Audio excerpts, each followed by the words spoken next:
हाँ, हेलो नमस्कार दोस्तों। तो आज हम कुछ क्वेश्चनों के बारे में बात करेंगे। आपके पास स्क्रीन के ऊपर सामने दिख रहा है।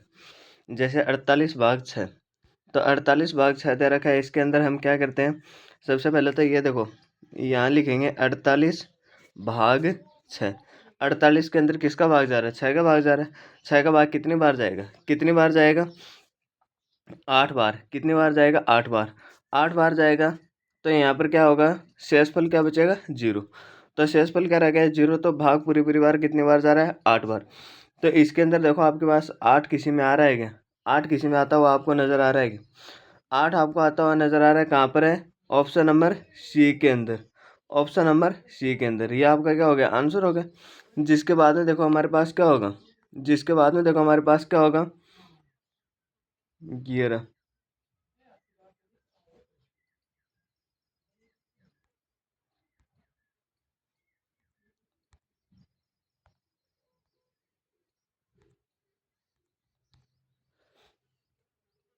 8 होगा आपका, ठीक। जिसके बाद में आगे वाले नेक्स्ट क्वेश्चन के बारे में बात करते हैं। नेक्स्ट क्वेश्चन आपके सामने स्क्रीन के ऊपर आपको देखने को मिलेगा। ये मिल रहा है 15 गुना 7। 15 को 7 से गुना करने पर कितना आएगा? तो इसके अंदर सबसे पहले तो देखो, ये बात हो रही है कि इसके अंदर हम कैसे पता लगा सकते हैं, कैसे पता लगा सकते हैं, ठीक है। तो इसके अंदर क्या है? 15 गुना 7। 15 को 7 से गुना करने पर कितना आता है, वो बात हो रही। तो यहाँ देखो, इसके अंदर ये चार ऑप्शन दे रखे हैं।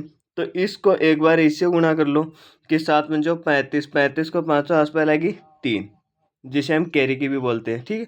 यहाँ पर क्या है? 5। 5 वाला दो ऑप्शन छोड़ दो, बाकी काट दो। ये नहीं होगा और ये नहीं होगा, बी और डी नहीं होगा।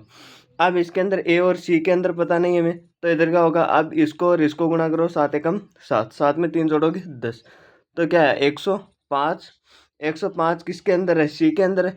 सी के अंदर 105 है, तो ये आपका आंसर क्या हो जाएगा? सी, ठीक है। जिसके बाद में आगे नेक्स्ट क्वेश्चन के बारे में बात करते हैं। नेक्स्ट क्वेश्चन हमें क्या कह रहे हैं? 25% का 200 कितना होगा?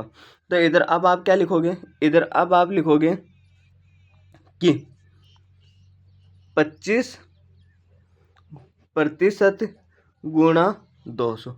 अब जिसके बाद में यहाँ क्या होगा कि 25 बट्टे प्रतिशत को हटाने के लिए क्या होगा? 100 गुणा 200। तो इधर क्या होगा? 2 जीरो से 2 जीरो गई। इधर क्या बचा? 25 गुणा 2। इधर 25 दूनी 50। क्या है? 25 दूनी 50। यहाँ पर क्या है? 50, ठीक है। तो अब देखो कि 25 दूनी 50। आपका आंसर किसी में जो 50 आ रहा है क्या? तो आपके पास आंसर आपको आता हुआ मिलेगा कहाँ? बी के अंदर। कि इसके अंदर आ रहा है? बी के अंदर ये आएगा। अब जिसके बाद में हम आगे वाले क्वेश्चन के बारे में बात करते हैं। आगे वाला क्वेश्चन हमें क्या कहते हैं? देखो, एक त्रिभुज के तीनों कोणों का योग कितना होता है? त्रिभुज के तीनों कोणों का योग कितना होता है? 180 डिग्री। ये हमें क्या होता है कि पहले से पता रहता है। ये हमें पहले से पता रहता है कि कितना होगा? 180 डिग्री, ठीक है। 180 डिग्री क्या होगा? 180 डिग्री। ये आपके पास क्या हो जाएगा? आंसर, ठीक है। 180 आपको कहाँ पर आता हुआ नजर आ रहा है? इसके अंदर बी के अंदर आ रहा है। तो बी के अंदर क्या हो जाएगा? 180 डिग्री होगा, जो क्या होगा? तीनों कोणों का मान होगा।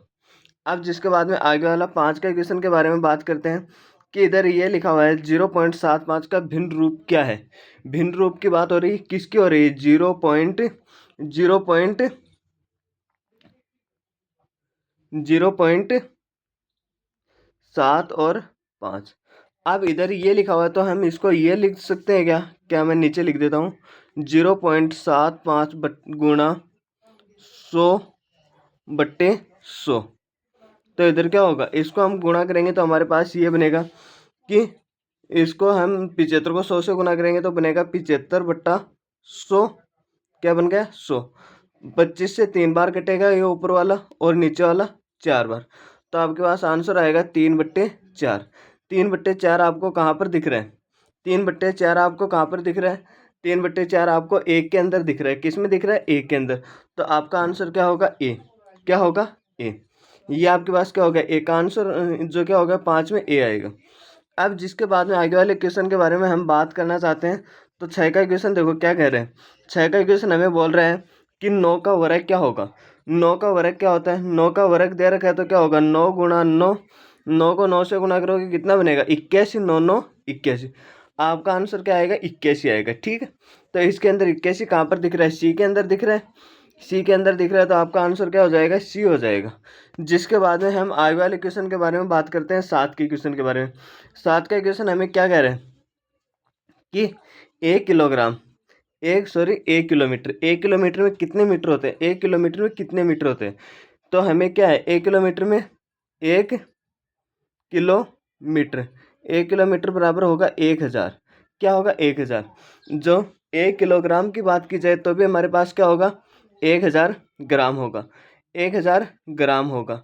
ठीक है, जिसके बाद में हमारे पास क्या होगा 1000 ग्राम होगा।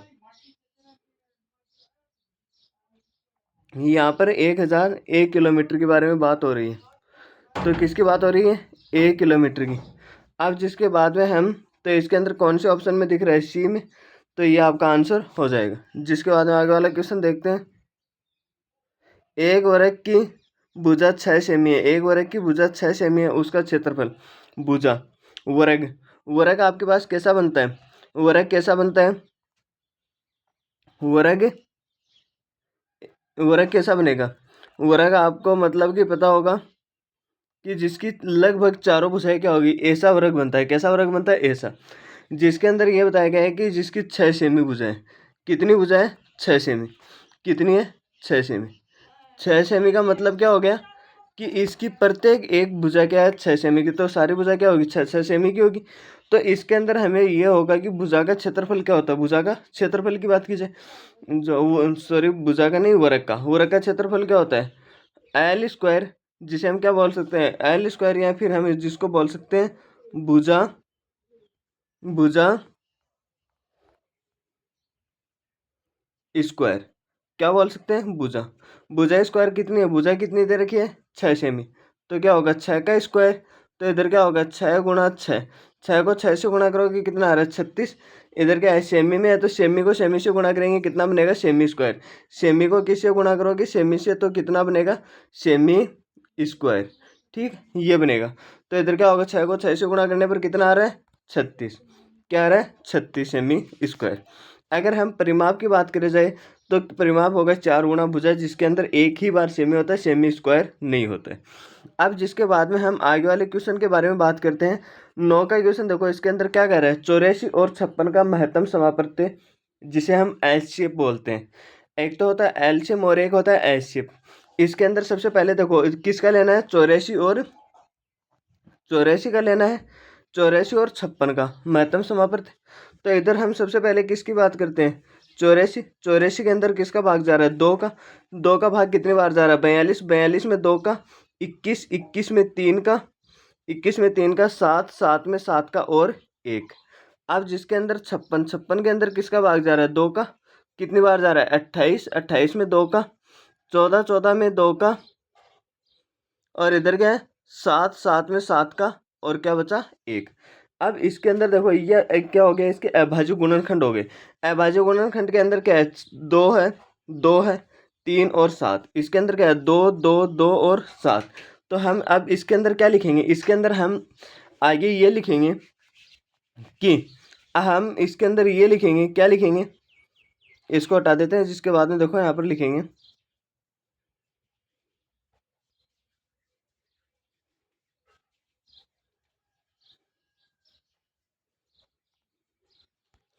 इसके बाद में हमारे पास ये आया, क्या आया कि 84, क्या है 84।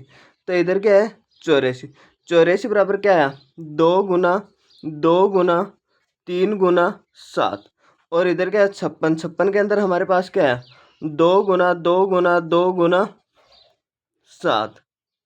इसके अंदर देखो,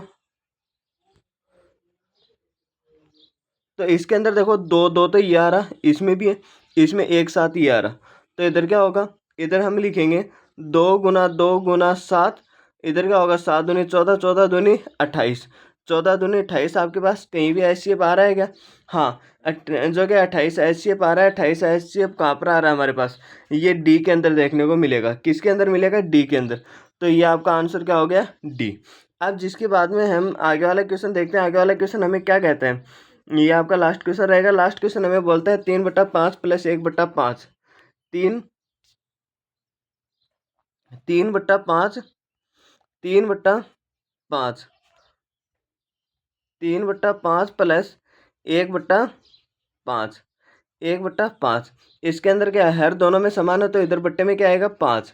इधर क्या है 3, तो 3 ऐसा कैसा जैसा चिन्ह है वैसा प्लस है तो प्लस, माइनस है तो माइनस, एक यहाँ पर लिखा हुआ है तो एक।